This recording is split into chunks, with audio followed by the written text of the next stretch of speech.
Hi friends, जय जगन्नाथ। मो channel को आपण मानक स्वागत। चलतु बनइबा आज अंडा तरकारी। प्रथम आम अंडा आलू को सिझेबा।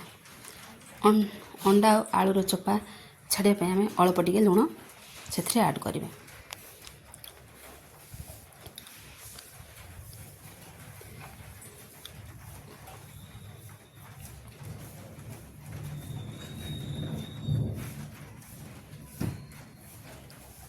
अंडा आमर सिझीगला, चोपा छड़ेबा।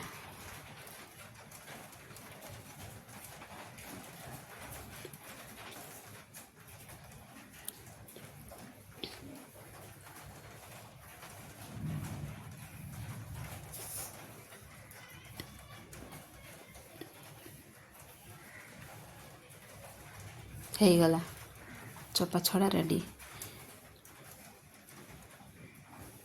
कड़े गरम हो सारा, तेल से ऐड कर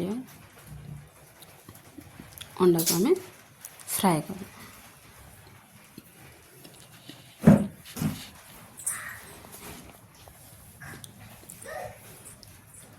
फ्राए हो सारा,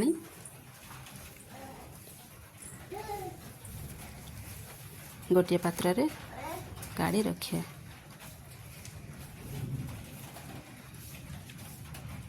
एवं मसला पाई रेडी। अदा रसुण प्याज काटे, टमाटो मध्य काटिबे।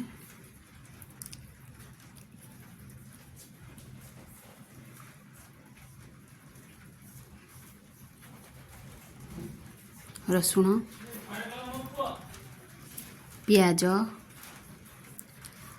अदा पेस्ट बनइबा। रेडी है आमर पेस्ट।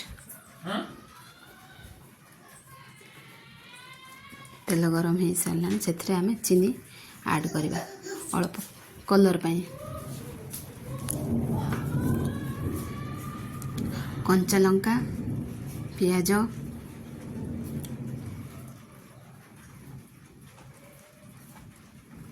टिके भाजवा। से आम काश्मीर चिली कलर पाई पकेबा।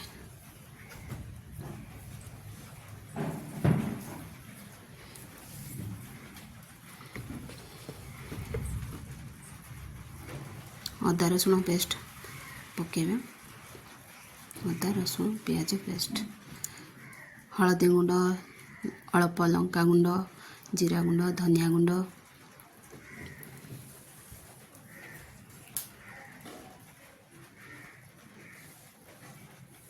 कषि आई सारा। से आम टमाटो ऐड कर, स्वाद अनुसार लुण ऐड कर।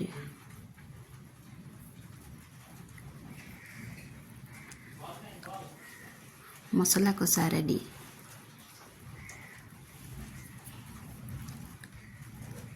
एबे पका अंडा आलू, ताको आम अल्प टिके कषिबा।